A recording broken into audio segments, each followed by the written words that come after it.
Next week, voters will turn out for the Michigan primaries, among other states. And on the Democratic side, it will feature one of the most watched races of the cycle.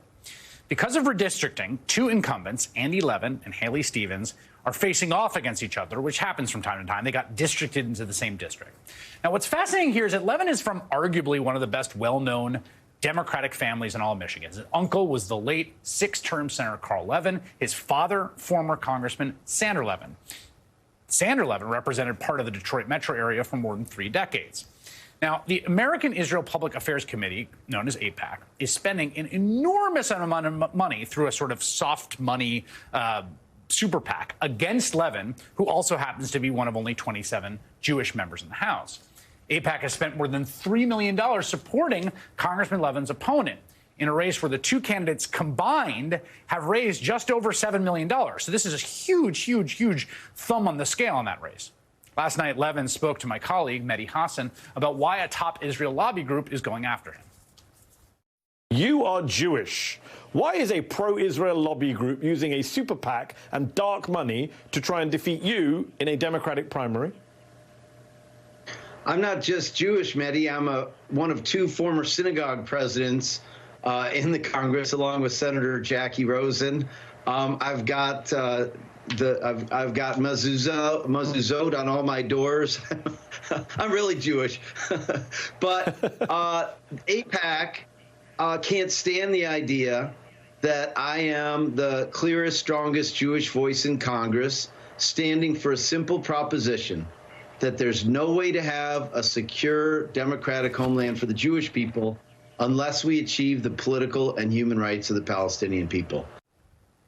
This all that ad money seems to be paying off. New poll has Congressman Levin, again, an incumbent, well-known, down in the polls by 27 points with just over a week until the election. Peter Beiner is the editor-at-large for Jewish Currents, where he writes, quote, what AIPAC and its allies have recognized is not just the power of immense campaign spending, but the power of immense campaign spending in open Democratic congressional primaries.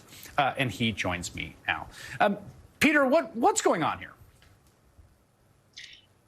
I think what happened is that in 2019, a group of members of Congress, AOC, Rashida Tlaib, Ilhan Omar, came in who represented a shift in Democratic public opinion. The polling is very clear. Younger Democrats are much more sympathetic to Palestinian rights than older Democrats, and the Democratic Party in Congress is out of touch with where actual Democrats now are on the issue. And so AIPAC saw a danger that actually the Democrats in Congress might start to represent what most Democrats out there in the country believe, which is that the U.S. should not give unconditional military aid to Israel, irrespective of what it does, even if it demolishes people's homes and detains Palestinian children. And so AIPAC decided only a massive infusion of money into Democratic primaries would keep the Democrats in Congress not being receptive to the public opinion of actual Democrats in the country.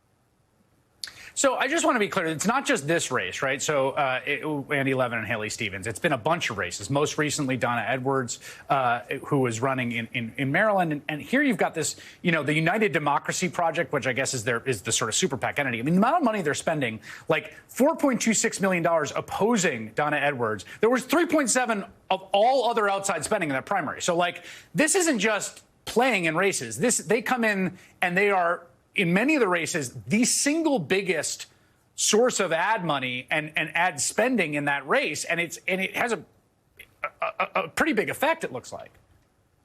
A massive effect. I mean, I think in the Maryland race, both Donna Edwards and her opponent directly spent less than $1 million. AIPAC spent almost $6 million. So, that has a big impact in a House race.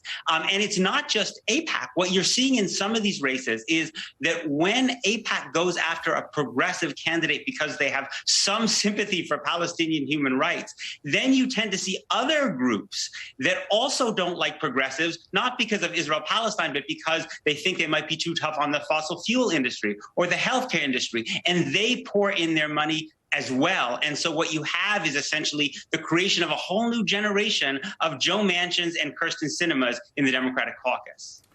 Now, obviously this is the way that politics works now, post-Citizens United. There's unlimited spending from super PACs, and the Constitution, as read by the conservative court, is that this is part of the First Amendment. What's also striking to me here, there's a New York Times piece on this, which I thought was pretty good, but the headline was Democratic primaries are embroiled in debate over support for Israel.